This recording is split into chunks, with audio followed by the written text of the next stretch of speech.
Kembali lagi bersama saya Muhammad Subiastullah. Nah, pada kesempatan kali ini saya akan membahas tentang komoditas garam. Seperti yang kita ketahui, komoditas garam ini merupakan salah satu kebutuhan pokok masyarakat Indonesia, baik itu dalam rumah tangga maupun industri-industri. Sehingga untuk memenuhi kebutuhan komoditas garam ini, pemerintah ini belum mampu. Sehingga pemerintah ini melakukan kebijakan impor untuk memenuhi kebutuhan komoditas garam di negara Indonesia. Kenapa sih negara Indonesia ini masih melakukan impor? Padahal negara Indonesia ini dikenal dengan negara maritim. Nah, ingin tahu kejelasannya kenapa sih Indonesia ini masih melakukan impor dan apa sih strategi yang dilakukan pemerintah untuk meningkatkan produksi dan produktivitas komoditas garam ini? Ingin tahu? Nah, jangan kemana-mana, simak video berikut ini.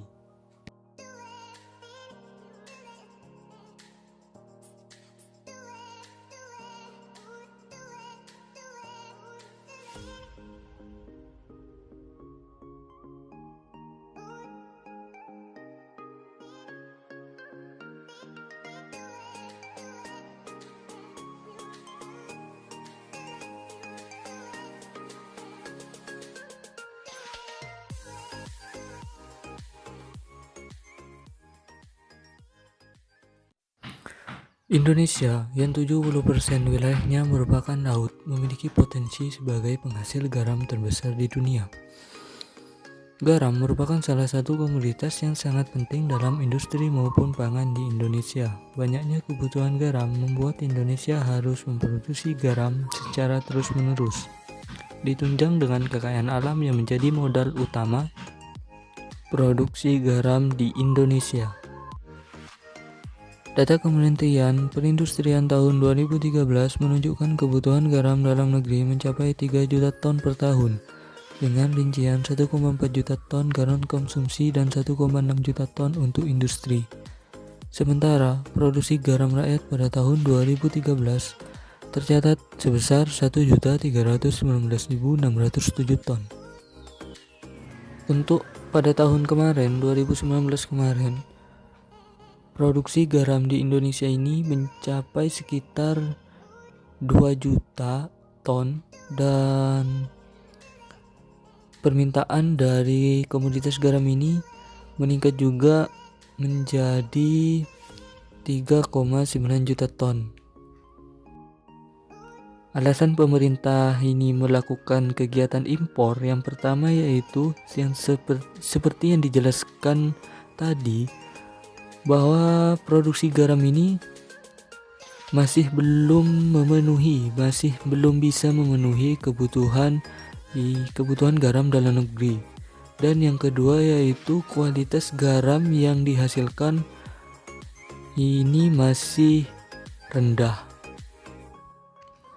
Indonesia yang 70% wilayahnya merupakan laut memiliki potensi sebagai penghasil garam terbesar di dunia.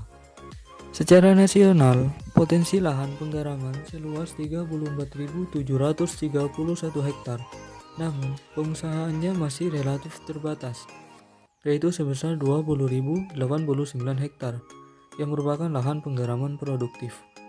Sekitar 60% luas lahan penggaraman produktif berada di Pulau Madura.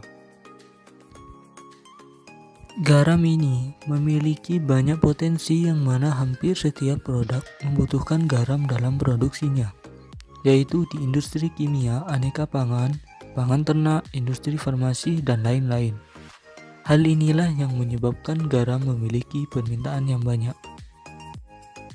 Pada situasi pandemi COVID-19 ini, banyak sekali pabrik-pabrik, industri-industri yang ditutup sementara untuk memutus rantai penyebaran COVID-19 ini. Sehingga dari situasi ini menyebabkan kebutuhan garam pada industri-industri ini mengalami penurunan. Pada tahun 2019 kemarin, terjadi penurunan harga garam di pasaran domestik. Menyikapi hal tersebut, pemerintah melakukan beberapa strategi seperti pembangunan pabrik garam besar memberikan edukasi untuk petani, melakukan koordinasi dengan KKP dan Kementerian Perdagangan melalui pertimbangan BPS. Pemerintah juga kembali melakukan upaya swasembada garam 2020 dengan cara ekstensifikasi lahan garam atau membuka lahan baru, intensifikasi lahan garam, merubah lahan garam terintegrasi, peningkatan kualitas garam, penyerapan garam rakyat, harga garam rakyat, kegunaan garam, dan fortifikasi yodium garam makan. Regulasi dan kebijakan pemerintah terhadap komunitas garam ini, salah satu diantaranya yaitu Peraturan Menteri Perdagangan Republik Indonesia Nomor 20 Mdak per 9 2005 tentang ketentuan impor garam. Regulasi ini terbit sebagai dasar kegiatan impor garam. Impor garam menjadi pilihan dikarenakan produksi garam dalam negeri, baik mutu maupun jumlah, sampai saat ini belum dapat memenuhi kebutuhan garam dalam negeri, terutama garam sebagai bahan baku industri.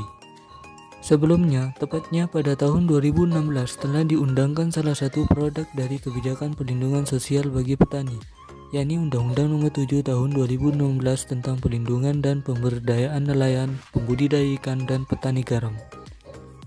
Kebijakan ini dilakukan guna melindungi petani garam di tengah tingginya pasokan garam impor.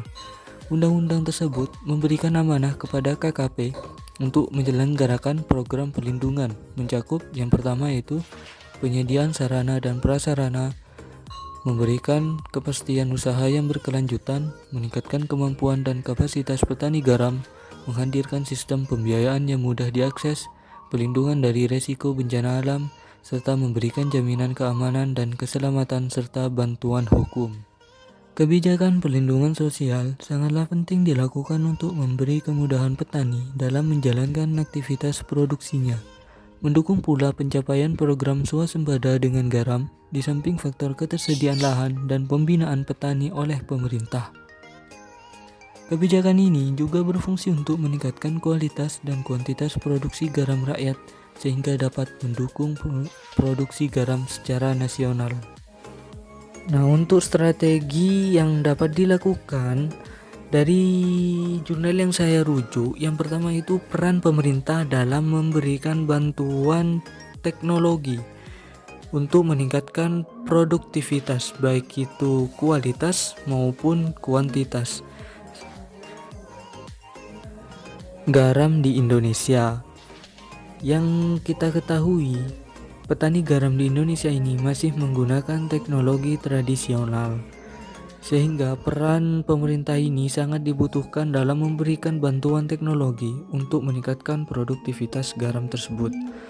Nah, yang kedua itu dengan bantuan modal kepada para petani garam. Dan yang ketiga yaitu pembukaan lahan baru untuk meningkatkan produktivitas.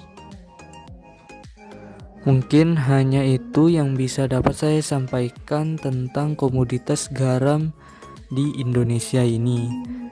Kurang lebihnya mohon maaf. Wassalamualaikum warahmatullahi wabarakatuh.